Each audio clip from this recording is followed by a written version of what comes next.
বন্ধুরা, আজকে আমি বানাতে যাচ্ছি দই দিয়ে মাছের কালিয়া।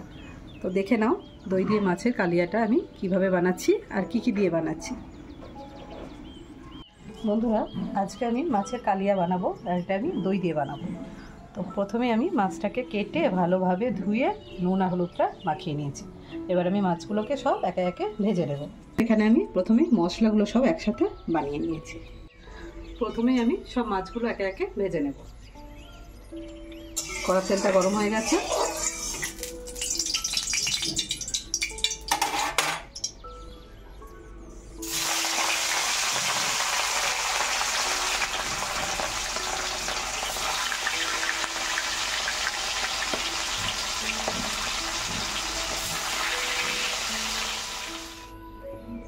বন্ধুরা দেখুন, মাছগুলো সব কিন্তু এখানে ভাজা হয়ে গেছে। দিয়ে দিয়েছি একটা তেজপাতা আর দিয়ে দিচ্ছি একটু গোটা গরম মশলা, এলাচ, দারচিনি আর লবঙ্গ।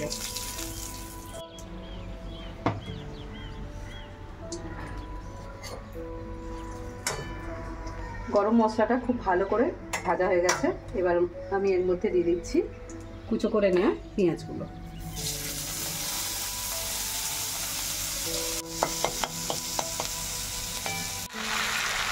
পেঁয়াজটা ভাজা হয়ে গেছে। এর মধ্যে এবার আমি দিয়ে দিচ্ছি একে একে আদা বাটা,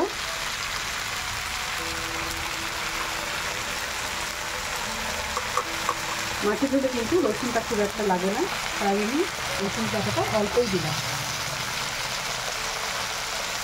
আর দিয়ে দিচ্ছি টমেটো পেস্ট,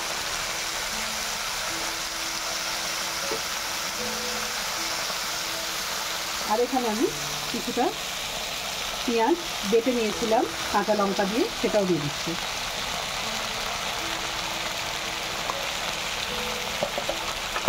এই সবগুলো দিয়ে আমি খুব ভালো করে কষিয়ে নেব।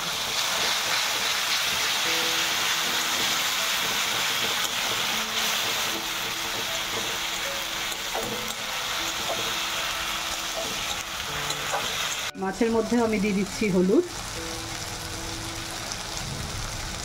অল্প পরিমাণে দিয়ে দিচ্ছি লঙ্কা গুঁড়ো, দিয়ে দিলাম ধনে গুঁড়ো, দিচ্ছি জিরে গুঁড়ো। জল দিয়ে আমি মশলাটা কষাবো, কারণ শুকনো মশলাগুলো পুড়ে যেতে পারে।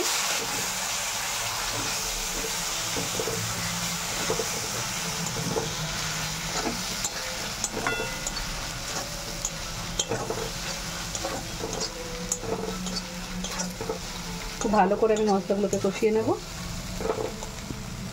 এখানে আছে 2 চামচ মতো কাজু বাদাম বাটা, এটা আমি দিয়ে দেবো এই মশলার মধ্যে।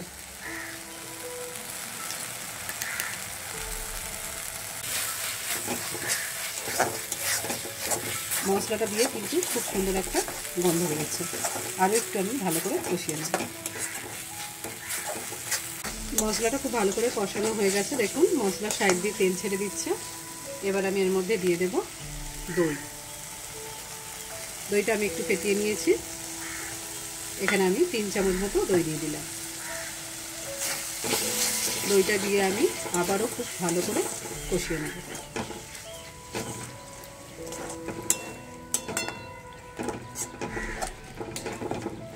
দেখুন বন্ধুরা, রান্নার কালারটা কিন্তু চেঞ্জ হয়ে গেল। মশলাটার মধ্যে আমি পরিমাণ মতো দিয়ে দিয়েছি জল। যতটা আমার ঝোল লাগবে আমি কিন্তু সেই পরিমাণে জল দেবো। তবে এই মশলাটা কিন্তু একদম মাখা মাখা হবে, তাই আমি এখানে বেশি জল দেবো না। মাছের ঝোলটা দেখুন ফুটতে আরম্ভ করছে। এবার আমি এর মধ্যে একে একে দিয়ে দেবো ভেজে রাখা মাছগুলো।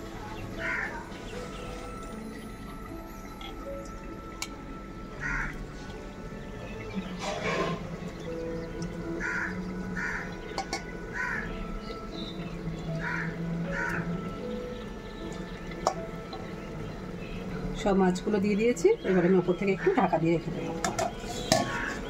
থেকে আমি একটু ধনেপাতা ছিটিয়ে দিলাম। মাছটা হয়ে গেছে, এবার আমি নামিয়ে নেব।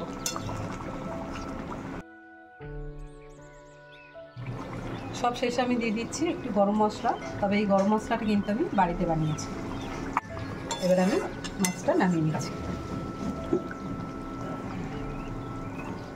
না তোমাদের কেমন লাগলো সেটা আমাকে কমেন্টে অবশ্যই জানিও। ভালো লাগলে লাইক ও শেয়ার করো। নতুন বন্ধুরা চ্যানেলটিকে সাবস্ক্রাইব করে নিও। সবাই ভালো থেকো। সুস্থ থেকো।